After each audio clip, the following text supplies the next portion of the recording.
नमस्कार दोस्तों, फिर से आप सभी का हिंदी साधन चैनल में स्वागत है। जैसे कि परीक्षा नज़दीक धीरे धीरे आ रहा है, वैसे ही आपकी तैयारी और मजबूती से होनी चाहिए। इसी उद्देश्य से आज के कुछ महत्वपूर्ण प्रश्नों को लेकर मैं आई हूँ, जो कि आपके लिए परीक्षा उपयोगी है। आइए शुरू करते हैं प्रश्नों के क्रम को। पहला प्रश्न है, क्रिया के मूल को कहते हैं। ऑप्शन है धातु, पद, कारक, समास। ऑप्शन पहला सही हो जाएगा, धातु। अगला प्रश्न है,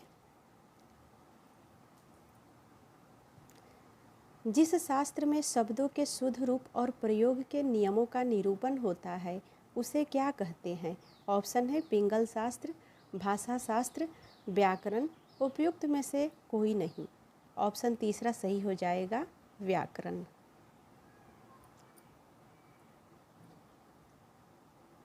अगला प्रश्न है, सही विकल्प चुनकर वाक्य पूरा कीजिए। वाक्य से अलग रहने पर शब्द और वाक्य में प्रयुक्त हो जाने पर शब्द क्या कहलाता है। ऑप्शन है वाक्यांश, पद, पदबंध, संज्ञा। तो वाक्य से अलग रहने पर शब्द और वाक्य में प्रयुक्त हो जाने पर पद कहलाते हैं। ऑप्शन दूसरा सही हो जाएगा। दोस्तों, हिंदी के कुछ ऐसे महत्वपूर्ण प्रश्न हैं जिसको हम देख तो लेते हैं लेकिन उतना ध्यान नहीं देते हैं, जिससे जब परीक्षा हॉल में बैठते हैं तो सही उत्तर का चुनाव नहीं कर पाते हैं। जो प्रश्न आसान होता है उसका भी हम चुनाव नहीं कर पाते हैं। इसका कारण यही होता है कि प्रश्नों को ध्यान से नहीं देखना और नहीं समझना। तो सबसे पहले प्रश्नों को ध्यान से पढ़ना है, समझना है, उसके बाद से उसके उत्तर का चुनाव करना है। आइए अगला प्रश्न को देखते हैं। प्रश्न अगला है, लड़का किताब पढ़ रहा है, इस वाक्य में कौन सा पदबंध है। ऑप्शन है कर्ता क्रिया, कर्ता क्रिया विशेषण, कर्ता प्लस कर्म प्लस क्रिया। चौथा ऑप्शन है कर्ता प्लस कर्म प्लस क्रिया प्लस विशेषण। तो ऑप्शन तीसरा सही हो जाएगा, कर्ता प्लस कर्म प्लस क्रिया। यहाँ लड़का जो है वह कर्ता यानी संज्ञा है, किताब क्या है, कर्म है, यह भी संज्ञा है, पढ़ रहा है, ये क्या है, क्रिया है। तो इस प्रकार लड़का किताब को पढ़ रहा है, अतः यहाँ पर कर्ता प्लस कर्म प्लस क्रिया का प्रयोग हुआ है। तो ऐसे आपको समझते हुए प्रश्नों को देखना है और आगे बढ़ना है। अगला प्रश्न है,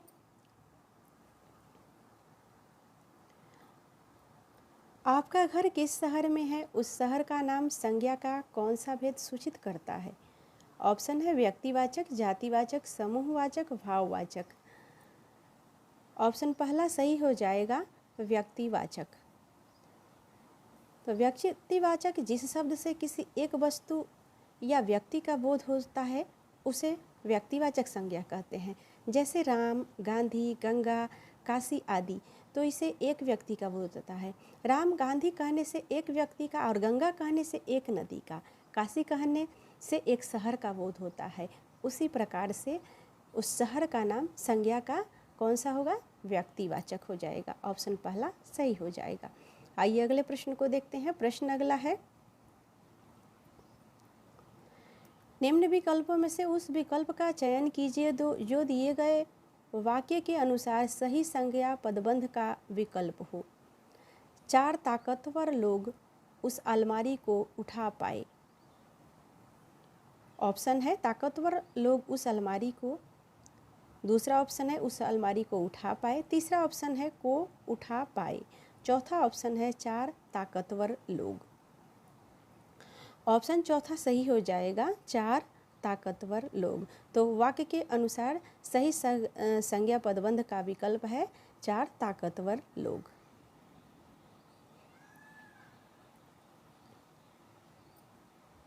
अगला प्रश्न है, बड़े बड़ाई न करे, बड़े न बोले बोल, रहीमन हीरा सब कहे, लाख टका का मोल। रहीम द्वारा लिखित इन पंक्तियों में बड़े शब्द का प्रयोग जिस रूप से हुआ है वह है। ऑप्शन है विशेषण, संज्ञा, सर्वनाम, क्रिया विशेषण। ऑप्शन दूसरा सही हो जाएगा संज्ञा। तो यह जो दोहा है ये रहीम दास का है। तो इन दोहों को भी याद रखना है, दोहे को भी याद रखना है, क्योंकि परीक्षा में दोहे और पंक्तियों से भी प्रश्न पूछे जाते हैं कि ये किसकी पंक्ति है, तो उसको भी आपको ध्यान देना है। प्रश्न अगला है, द्वार द्वार भटकना में प्रयुक्त विरुक्ति द्वार द्वार है। ऑप्शन है पारस्परिक संबंध बताने के अर्थ में, अतिशयता प्रकट करने के अर्थ में, भेद बताने के अर्थ में, समग्रता प्रकट करने के अर्थ में।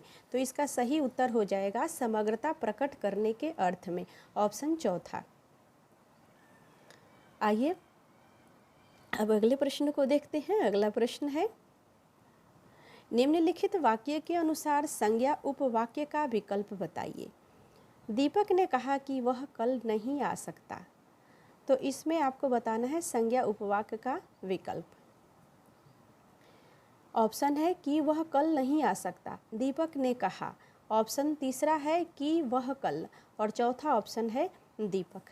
तो यहाँ पर ऑप्शन दूसरा सही हो जाएगा, दीपक ने कहा। दीपक ने कहा कि वह कल नहीं आ सकता। इस वाक्य में संज्ञा उपवाक्य है कि वह कल नहीं आ सकता।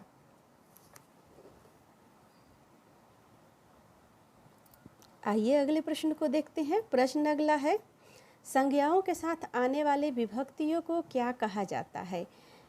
ऑप्शन है संलिष्ट, विश्लिष्ट, श्लिष्ट, उपयुक्त में से कोई नहीं। तो ऑप्शन दूसरा सही हो जाएगा विश्लिष्ट। हिंदी व्याकरण में विभक्तियों के प्रयोग की विधि निश्चित होती है। तो इसीलिए हिंदी में दो तरह की विभक्तियाँ होती है। कौन कौन से? विश्लिष्ट और संलिष्ट। अगला प्रश्न है, हमारे देश में जयचंदों की कमी नहीं है में जयचंद संज्ञा के किस भेद के अंतर्गत आता है। ऑप्शन है व्यक्तिवाचक, समूहवाचक, जातिवाचक, भाववाचक। ऑप्शन तीसरा सही हो जाएगा जातिवाचक।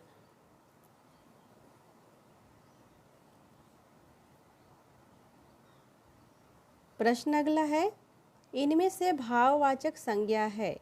ऑप्शन है तप, तीर, भारत, चिंता। ऑप्शन चौथा सही हो जाएगा चिंता। जिस शब्द में किसी वस्तु अथवा व्यक्ति के गुण, दशा, भाव, धर्म, स्वभाव इत्यादि का बोध होता है उसे भाववाचक संज्ञा कहते हैं। जैसे दया, क्रोध, चिंता, ममत्व, मनुष्यता, लड़कपन इत्यादि, ये सभी भाववाचक संज्ञा के अंतर्गत आते हैं। आइए अगले प्रश्न को देखते हैं। प्रश्न अगला है, इनमें से भाववाचक संज्ञा है। ऑप्शन है अमीर, गरीब, भिक्षुक, अमीरी। ऑप्शन चौथा सही हो जाएगा अमीरी। अगला प्रश्न है, राष्ट्र की भाववाचक संज्ञा है। ऑप्शन है राष्ट्रीय, राष्ट्रीय, सौराष्ट्र, राष्ट्रीयता। तो राष्ट्र का भाववाचक संज्ञा है राष्ट्रीयता। ऑप्शन चौथा सही हो जाएगा। भाववाचक संज्ञा प्रायः 5 प्रकार के शब्दों से बनती है। जातिवाचक संज्ञा से, विशेषण से, सर्वनाम से, क्रिया से तथा अव्यय से। इसको भी आपको याद रखना है। तो इस प्रकार से राष्ट्र एक जातिवाचक संज्ञा है, तो इसीलिए इसका भाववाचक संज्ञा में रूपांतरण राष्ट्रीयता हुआ। अगला जो प्रश्न है, सुंदर की भाववाचक संज्ञा है। ऑप्शन है सुंदरता, सौंदर्य, केवल एक और भी दोनों। तो ए और बी दोनों, इसमें से कौन सा सही हो जाएगा? सही उत्तर है ऑप्शन चौथा। देखिए यह जो प्रश्न है वो एनवीएस प्रवक्ता परीक्षा 2014 में पूछा गया है।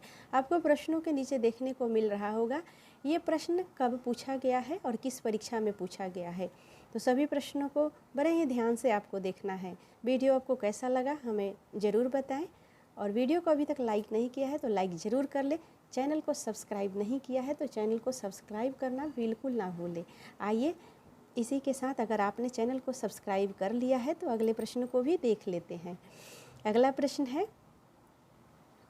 देखिए ये भी एनवीएस 2019 सेकंड पाली में पूछा गया प्रश्न है। दासत्व किस प्रकार की संज्ञा है? ऑप्शन है पदार्थवाचक, व्यक्तिवाचक, भाववाचक, जातिवाचक। तो ऑप्शन तीसरा सही हो जाएगा, भाववाचक। दास शब्द में त्व जोड़ने पर भाववाचक संज्ञा दासत्व बनती है। अगला जो प्रश्न है, इनमें से व्यक्तिवाचक संज्ञा नहीं है। ऑप्शन है त्रिपिटक, भारत, लेखक, गंगा। इसमें से भाववाचक संज्ञा ऑप्शन तीसरा सही हो जाएगा, लेखक हो जाएगा। व्यक्तिवाचक संज्ञा लेखक हो जाएगा। अगला प्रश्न है, आज गणित के अध्यापक ने कक्षा नहीं ली, वाक्य में अर्थ के आधार पर वाक्य है। तो बताइए अर्थ के आधार पर इस वाक्य में कौन सा वाक्य है? अर्थ के आधार पर वाक्य के 8 भेद होते हैं और रचना के आधार पर वाक्य के 3 भेद होते हैं। तो अब आप बताइए कि इसमें से कौन सा उत्तर सही है? क्या आज्ञावाचक, निषेधवाचक, प्रश्नवाचक या इच्छावाचक? तो इसमें कक्षा नहीं ली तो निषेध यानी मना कर दिया। तो इसी प्रकार से ऐसे भी आप उत्तर का चुनाव कर सकते हैं। ऑप्शन दूसरा सही हो जाएगा। अगला प्रश्न है,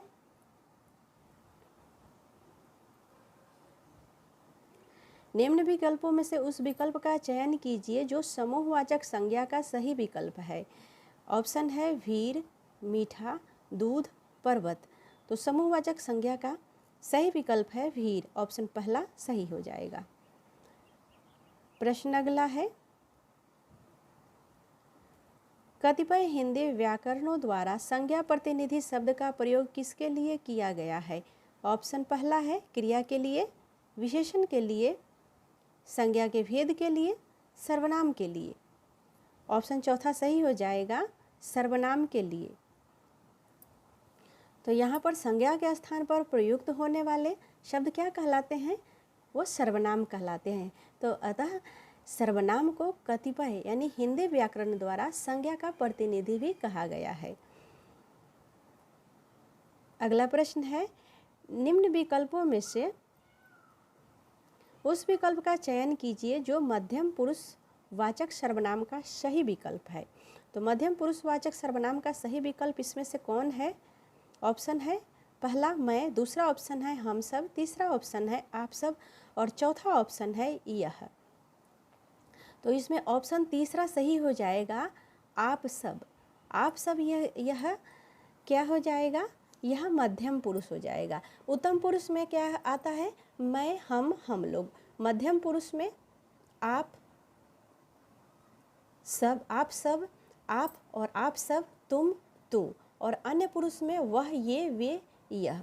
तो इस प्रकार से हम अन्य ऑप्शनों को भी उस पर चर्चा करते हुए आगे बढ़ रहे हैं, क्योंकि ज़रूरी नहीं है कि जो ऑप्शन आपको दिया हुआ है उसी प्रकार से परीक्षा में आए। तो सभी ऑप्शनों को अगर आप ध्यान से देखेंगे और उसके व्याख्याओं को ध्यान से देखेंगे तो एक प्रश्न के साथ किसी प्रश्न में आपका 4 प्रश्न भी बन जा रहा है और किसी प्रश्न में आपका एक ही प्रश्न है, किसी में 2-3 भी बन रहा है। तो एक प्रश्नों के साथ कई प्रश्नों का उत्तर हम जान रहे हैं। आगे बढ़ते हैं। प्रश्न अगला है, श्रोता के लिए किस सर्वनाम का प्रयोग किया जाता है? ऑप्शन है उत्तम पुरुषवाचक सर्वनाम, मध्यम पुरुषवाचक सर्वनाम, अन्य पुरुषवाचक सर्वनाम, उपयुक्त सभी गलत है। तो ऑप्शन दूसरा सही हो जाएगा कि मध्यम पुरुषवाचक सर्वनाम। मध्यम पुरुषवाचक सर्वनाम में क्या आता है? आप सब, तुम, तू। तो इस प्रकार से अगले प्रश्न को देख लेते हैं। प्रश्न अगला है, कोई और कुछ का प्रयोग इनमें से किस सर्वनाम में किया जाता है? ऑप्शन है संबंधवाचक सर्वनाम, निश्चयवाचक सर्वनाम, अनिश्चयवाचक सर्वनाम, निजवाचक सर्वनाम। तो ऑप्शन तीसरा सही हो जाएगा, अनिश्चयवाचक सर्वनाम। जिस सर्वनाम से किसी निश्चित वस्तु का बोध होता न हो उसे अनिश्चयवाचक सर्वनाम कहते हैं। तो जैसे क्या है? कोई, कुछ इत्यादि। जिसका निश्चित ना हो, अनिश्चय हो, कोई, कुछ, इस प्रकार के जो शब्द होते हैं वो अनिश्चयवाचक सर्वनाम के अंतर्गत आएंगे। अगला प्रश्न है, जैसा करोगे वैसा भरोगे में कौन सा सर्वनाम है? ऑप्शन है पुरुषवाचक सर्वनाम, प्रश्नवाचक सर्वनाम, संबंधवाचक सर्वनाम, निजवाचक सर्वनाम। ऑप्शन तीसरा सही हो जाएगा, संबंधवाचक सर्वनाम। जिस सर्वनाम में दो वस्तु अथवा व्यक्तियों का पारस्परिक संबंध प्रकट होता है उसे संबंधवाचक सर्वनाम कहते हैं। अगला प्रश्न है, यह काम मैं आप कर लूँगा, पंक्तियों में आप है। ऑप्शन है संबंधवाचक सर्वनाम है, निजवाचक सर्वनाम है, निश्चयवाचक सर्वनाम है या पुरुषवाचक सर्वनाम है। तो इसमें से ऑप्शन दूसरा सही हो जाएगा, निजवाचक सर्वनाम। यह काम मैं आप कर लूँगा, तो यहाँ पर निजता का निजवाचक सर्वनाम के अंतर्गत आपका प्रयोग कई अर्थों में होता है। जैसे निजवाचक सर्वनाम का प्रयोग में किसी संज्ञा या सर्वनाम के निश्चय के लिए किया जाता है और आपका प्रयोग दूसरे व्यक्तियों के निराकरण के लिए भी होता है और सर्वसाधारण के अर्थ में भी आपका प्रयोग होता है। अवधारणा के अर्थ में भी कभी कभी आपके साथ जोड़ा जाता है। तो इस प्रकार से यह निजवाचक सर्वनाम हो गया। अगला प्रश्न है, निम्न विकल्पों में से उस विकल्प का चयन कीजिए जो दिए गए वाक्य के अनुसार सर्वनाम के भेद का सही विकल्प हो। आपको कोई परेशानी तो नहीं है। इसमें ऑप्शन दिया हुआ है निजवाचक, संबंधवाचक, निश्चयवाचक, पुरुषवाचक। ऑप्शन पहला सही हो जाएगा, निजवाचक।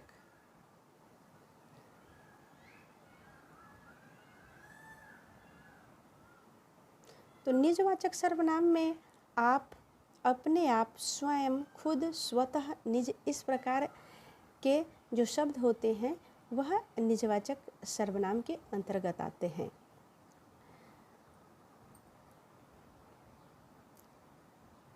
प्रश्न अगला है, हिंदी के अन्य पुरुष के निश्चयवाचक सर्वनाम का अभिकारी रूप है। ऑप्शन है वह, उन, उस, उन्हें। ऑप्शन पहला सही हो जाएगा, वह। हिंदी के अन्य पुरुष के निश्चयवाचक सर्वनाम का अभिकारी रूप वह है। अगला प्रश्न है, निम्नलिखित में से कौन सा शब्द सर्वनाम नहीं है? ऑप्शन है कौन, कोई, उसने, 10 गुना। तो जैसा कि यहाँ पर प्रश्न देखने से ही आपने अंदाज लगा लिया होगा कौन सा ऑप्शन सही है। ऑप्शन चौथा सही हो जाएगा। आइए अगले प्रश्न को देखते हैं। प्रश्न अगला है, निम्न विकल्पों में से उस विकल्प का चयन कीजिए जो दिए गए वाक्य में आए क्रिया के भेद का सही विकल्प हो। वाक्य दिया गया है, योग करके वह टहलने जाएगी। ऑप्शन है नाम धातु, संयुक्त, प्रेरणार्थक, पूर्वकालीन। इसमें ऑप्शन चौथा सही हो जाएगा, पूर्वकालीन। देखिए यह प्रश्न DSSB PGT 2021 में पूछा गया था। इस वाक्य में जैसे जो ऊपर वाक्य दिया गया है तो पूर्वकालीन क्रिया का प्रयोग किया गया है। वाक्य क्या दिया गया है, योग करके वह टहलने जाएगी।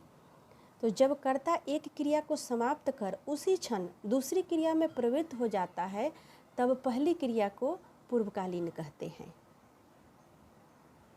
अगला प्रश्न है, कहत नटत रीझत खिजत मिलत खिलत लजियात भरे मौन में करत है नैनन ही सो बात। उपयुक्त दोहे में प्रयुक्त मुख्य क्रियापदों की संख्या है। ऑप्शन है 1, 2, 7, 8। ऑप्शन चौथा सही हो जाएगा, 8। देखिए यहाँ पर कहत यानी कहते हैं, इच्छा प्रकट करने के लिए इस पंक्ति में कहा गया है कि कहत यानी इच्छा प्रकट करते हैं। नटत मतलब नाही करते हैं और रिझत मतलब प्रसन्न होने को, खिजत मतलब खींचते हैं, मिलत मतलब मिलते हैं, खिलत मतलब पुलकित होते हैं, लजियात मतलब लजाते हैं। नेत्र के इशारे से परस्पर बातचीत करते हैं।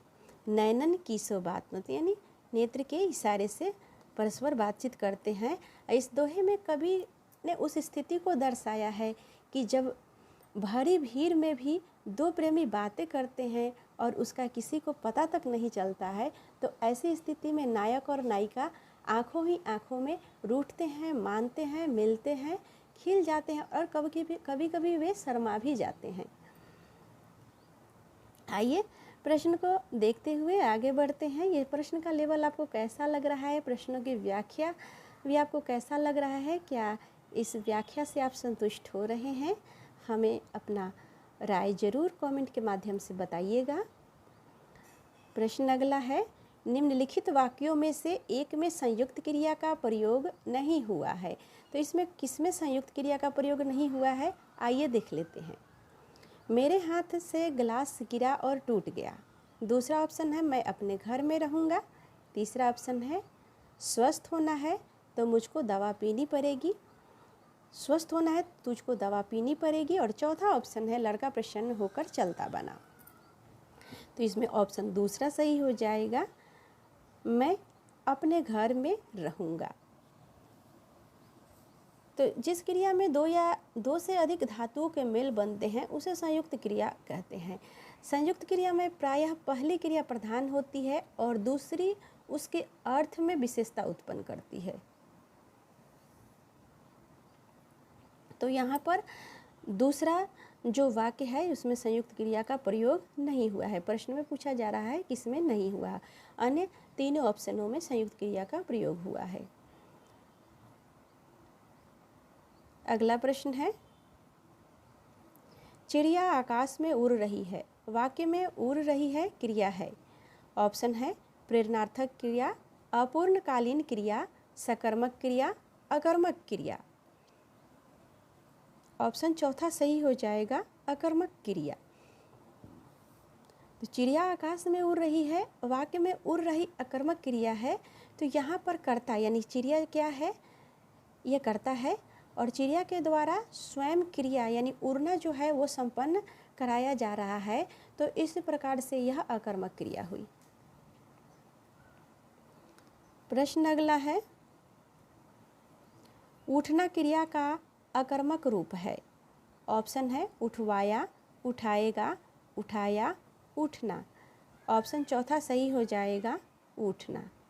उठना क्रिया का अकर्मक रूप जो है वो उठना हो जाएगा। क्षमा करें, उठाना क्रिया का अकर्मक रूप उठना हो जाएगा।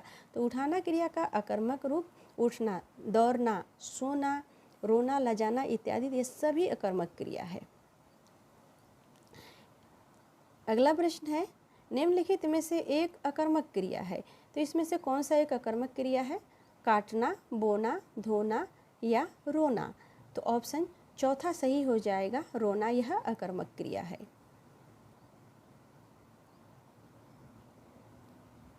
अगला प्रश्न है, निम्न वाक्य में कोष्टक में दिए गए पद के परिचय वाला सही विकल्प चुनिए।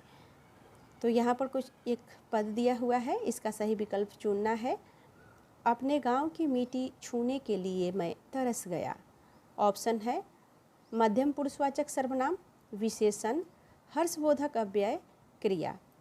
ऑप्शन चौथा सही हो जाएगा, क्रिया। अपने गांव की, अपने शब्द क्या है, ये विशेषण है और गांव की विशेष्य है। मिट्टी ये क्या है, यह द्रव्यवाचक संज्ञा है और छूने के लिए तरस गया यह क्रिया है। तो इस प्रकार से सही विकल्प हो जाएगा, क्रिया। अगला प्रश्न है, निम्नलिखित वाक्यों में से एक में सकर्मक क्रिया का प्रयोग हुआ है। ऑप्शन है मैं चला, वह नहाता है, लड़का सो रहा है, लड़की सील रही है। ऑप्शन चौथा सही हो जाएगा, लड़की सील रही है। इसमें सकर्मक क्रिया का प्रयोग हुआ है।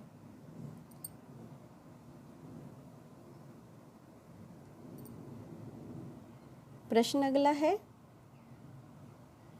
सकर्मक क्रिया का उदाहरण है। ऑप्शन है दौड़ना, हंसना, पढ़ना, आना। ऑप्शन तीसरा सही हो जाएगा पढ़ना। यह सकर्मक क्रिया का उदाहरण है।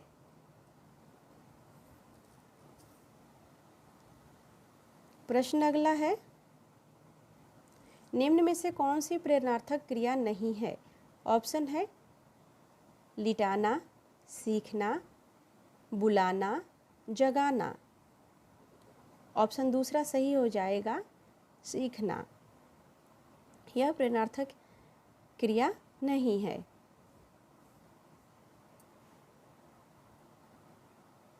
अगला प्रश्न है, निम्न विकल्पों में से उस विकल्प का चयन कीजिए जो दिए गए वाक्य के अनुसार क्रियापदबंध का उचित विकल्प है।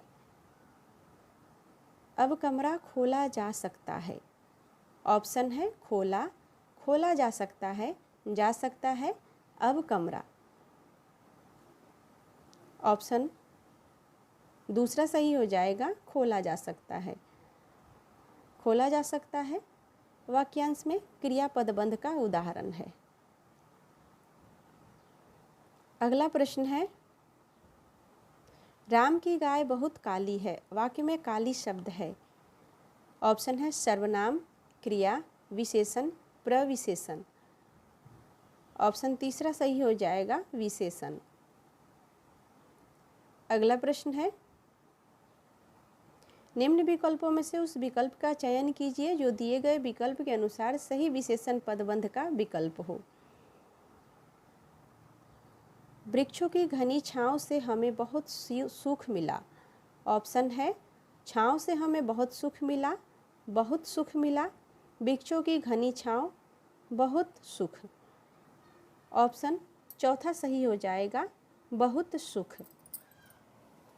तो इस वाक्य में विशेषण पदबंध बहुत सुख है।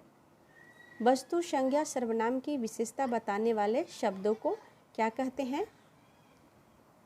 संज्ञा और सर्वनाम के विशेषता बताने वाले शब्दों को विशेषण कहते हैं। तो इस प्रकार से इस वाक्य में विशेषण पदबंध क्या हो जाएगा? बहुत सुख है। अगला प्रश्न है, सही युग्म पहचानिए। ऑप्शन है काले टोपी, सुनहरी पत्ता, दुबला पतला लड़का, उड़ता हुआ चिड़िया। तो इसमें सही युग्म है ऑप्शन तीसरा, दुबला पतला लड़का।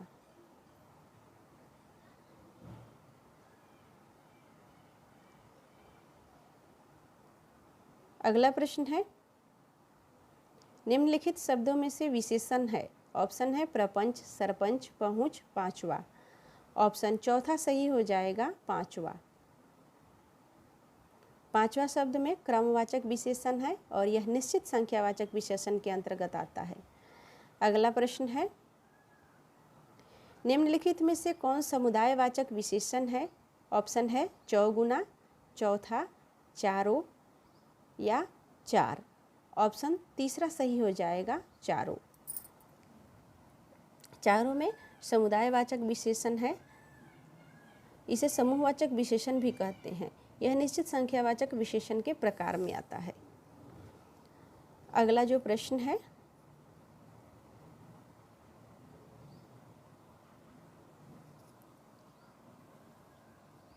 दूसरा लड़का कहाँ गया? वाक्य में दूसरा किस प्रकार का विशेषण है? ऑप्शन है समूह, समुदायवाचक, गुणवाचक, क्रमवाचक, आवृत्तिवाचक। ऑप्शन तीसरा सही हो जाएगा क्रमवाचक। अगला प्रश्न है, सब पेड़ में सब किस प्रकार का विशेषण है? ऑप्शन है अनिश्चित संख्यावाचक, परिमाणबोधक, गुणवाचक, निश्चित संख्याबोधक। ऑप्शन पहला सही हो जाएगा सब पेड़ में सब किस प्रकार का विशेषण है? तो ये अनिश्चित संख्यावाचक है। ऑप्शन पहला सही हो जाएगा। प्रश्न अगला है, निम्न विकल्पों में से उस विकल्प का चयन कीजिए जो दिए गए वाक्य के अनुसार विशेषण के भेद का सही विकल्प हो। अभिमानी व्यक्ति का घमंड जरूर टूटता है। ऑप्शन है संख्यावाचक, गुणवाचक, परिमाणवाचक, सर्वनामिक। ऑप्शन दूसरा सही हो जाएगा, गुणवाचक। तो यहाँ अभिमान यानी व्यक्ति के घमंड के बारे में बात कहा गया है, तो यह व्यक्ति का गुण है। तो इस प्रकार से घमंड वाक्य में जो भी अभिमान शब्द है ये गुणवाचक विशेषण के अंतर्गत आएगा। तो भला बुरा, उचित अनुचित, सच्चा झूठा, पापी दुष्ट, शांत तथा सीधा इत्यादि शब्द भी गुणवाचक विशेषण के अंतर्गत आते हैं। आइए अगले प्रश्न को देखते हैं। प्रश्न अगला है, उत्साह शब्द का विशेषण है। ऑप्शन है उत्साह, उत्साहित, उत्साव, उत्साही। ऑप्शन दूसरा सही हो जाएगा, उत्साह शब्द का विशेषण है उत्साहित।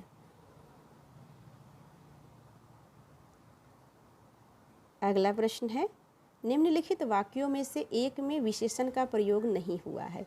ऑप्शन है, दोनों बच्चे बहुत भूखे थे, माँ ने गर्मा गर्म खाना बनाया, बच्चों ने खाना खाया, माँ ने कहा और रोटी लो। तो ऑप्शन तीसरा सही हो जाएगा, बच्चों ने खाना खाया। अगला प्रश्न है, निम्नलिखित संज्ञा विशेषण जोड़ी में कौन सा सही नहीं है। ऑप्शन है, विष से विषैला, पिता पैतृक, आदि आदिम, प्रांत प्रांतिक। ऑप्शन चौथा सही हो जाएगा, प्रांत प्रांतिक। अगला प्रश्न है, निम्नलिखित में से परिमाण बोधक विशेषण है। ऑप्शन है, भूखे लोग, सूखे पेड़, सूनी धरती, कम आमदनी। ऑप्शन चौथा सही हो जाएगा, कम आमदनी।